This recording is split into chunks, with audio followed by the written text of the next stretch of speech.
남자의 휴식에 대한 질문입니다. 남자는 여자를 만나 결혼하여 가정을 이룰 때 정신적인 충전을 통해 안정을 얻는다고 들었습니다. 좋은 인연을 만나 결혼할 수 있다면 좋겠지만 그렇지 못한 경우에는 어떻게 남자들은 정신적인 휴식을 취해야 할지 궁금합니다. 저는 과거 우울하고 채워도 채워지지 않는 공허한 감정이 남에게 피해줄까 두려워 사람을 가까이 하지 않고 피해 다녔습니다.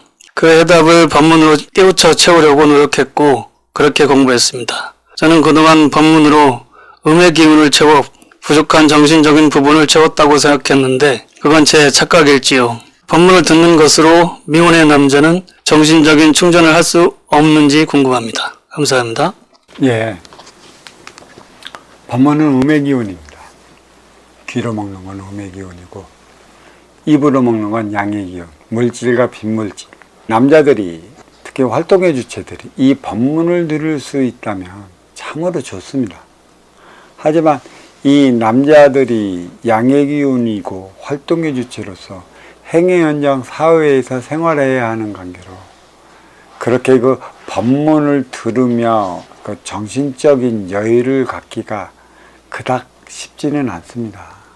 이러한 공부는 음의 기운 운용의 주체들이 음의 기운, 정신량을 채워 양의 기운 활동의 주체에 대해 불어넣어 줘야 하는데 이래 불어넣어 주는 행위가 그닥 못 미치기 때문에 활동의 주체들이 행위의 영향에서 자기의 영향을 지금 다 발휘하지 못하고 있어요.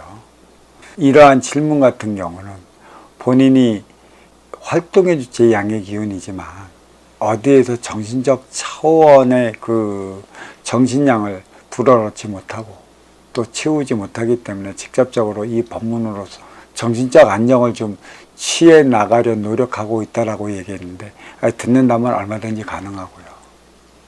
또 이보다 좋은 거는 없습니다.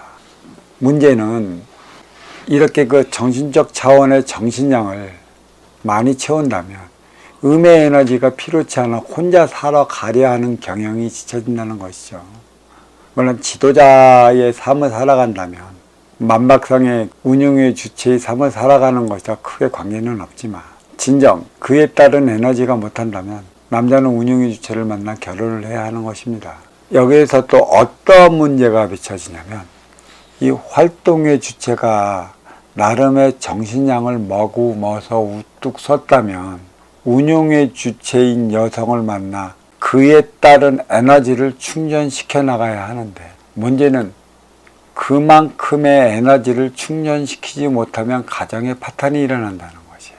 정신적 지도자라면 제자로서의 삶을 살아가며 그들을 얼마든지 어드바이스 해주며 키워나갈 수가 있어요. 하지만 활동의 주체는 그러지 못합니다. 나중에는 끄달리게 되어 있어요. 그렇다면 지금 이 현생에서 내가 공부를 해서 채워나갈 수 있는 부분일까?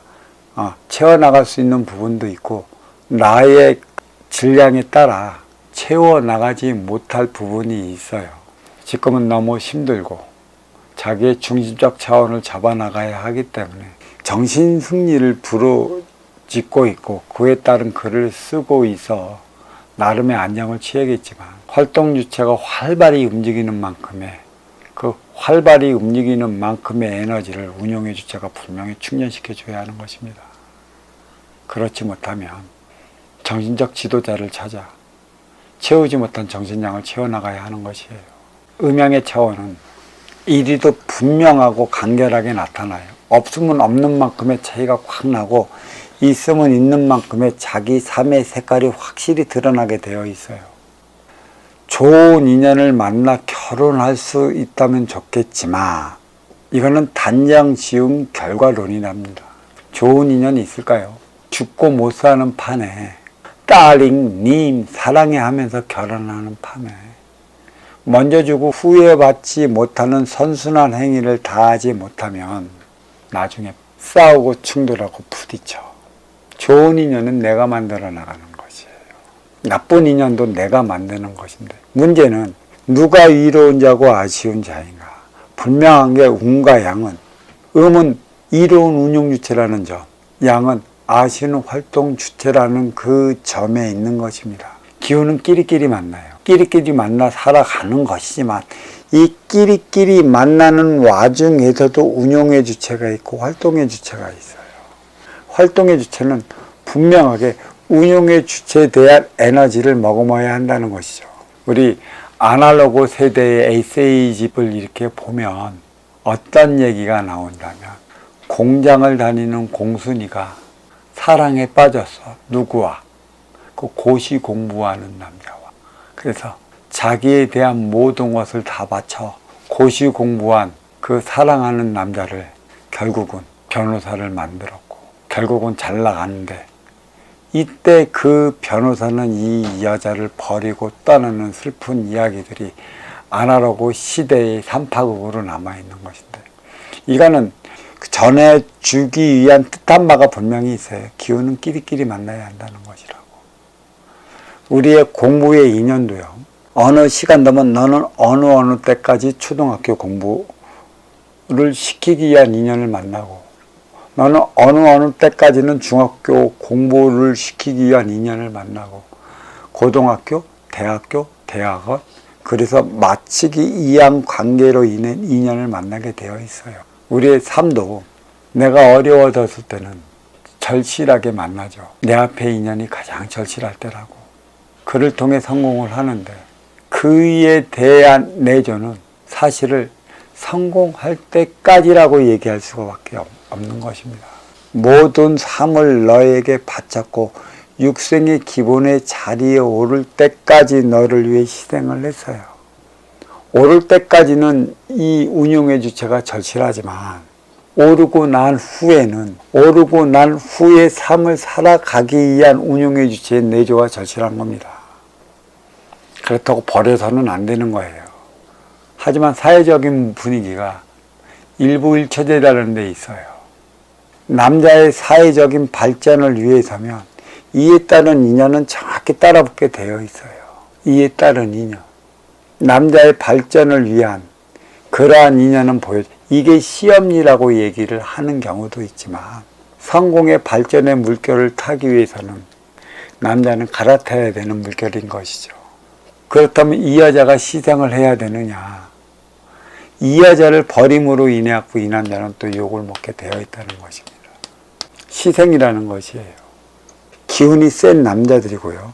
최상층에 있는 남자일수록 한 여자가 내조할 것 같습니까? 어불성설이에요. 기운이 크다 보면. 그래서 대기업의 회장이라던 잘 나가는 회장들은 그에 따른 첩을 두는 것이죠.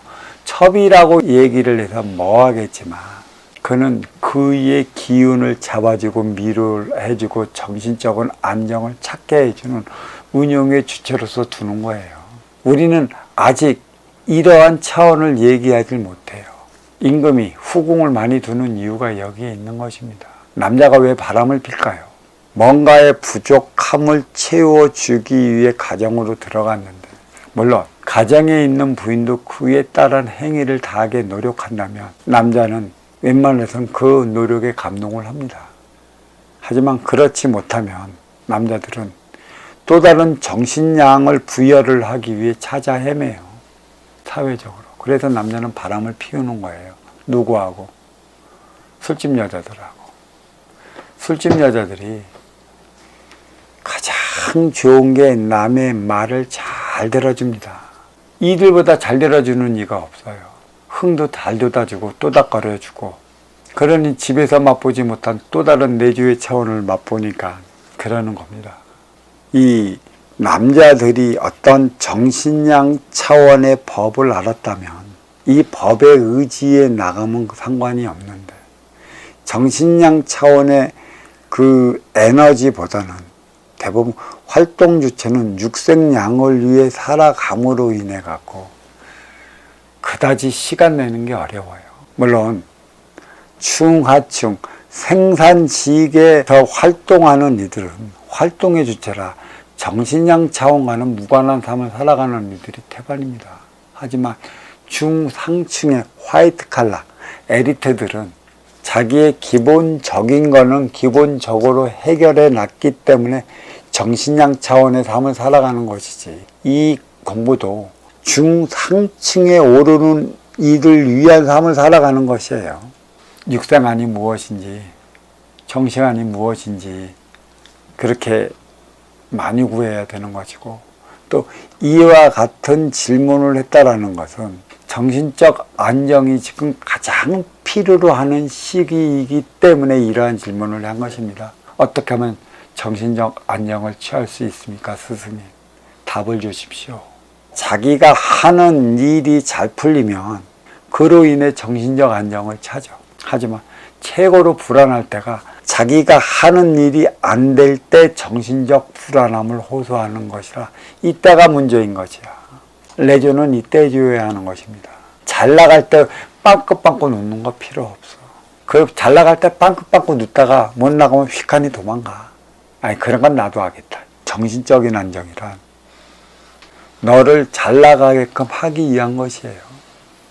어디에서 그러잖아. 올라갈 때가 있으면 내려갈 때가 있다고. 근데 또 내려갈 때가 있으면 올라갈 때가 있으니 올라갈 때까지는 웬만큼 나를 위한 휴식기가 필요한 거고, 나름의 정신적 안정을 취하기 위한 노력을 해야 하는 거고, 여기에 진짜 정의 법을 설하는 그러한 지도자가 있다면 법문을 듣고 또 다른 나의 그 활동의 주체의 힘을 길러나가는 그 때라 생각하시면 이보다 더 좋은 거는 없죠. 또 법문을 듣는 것으로 미혼의 남자는 정신적인 충전을 할 수 없는지 궁금합니다.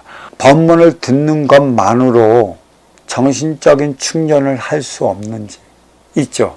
하지만 너의 근기가 어떠하느냐에 따라 갖고 어느 정도까지는 법문으로 충족을 하지만 이후에는 둘은 하나에서 분리된 것이라 둘이 하나 될 때 그 힘이 배가 되는 것이므로 분명히 찾아들게 되어 있어요. 언제?